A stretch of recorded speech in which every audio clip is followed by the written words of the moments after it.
Nikodemus Udiala, 37 tahun ditangkap jajaran Polsek Denpasar Selatan lantaran nekat mencuri HP dan sepatu di sebuah rumah kos Jalan Pulau Moyo 12B nomor 5 Pedungan Rabu 15 Februari.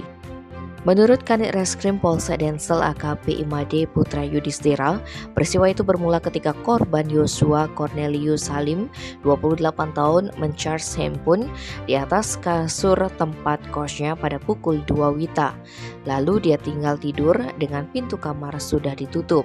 Ketika terbangun sekitar pukul 8, korban terkejut lantaran HP miliknya hilang.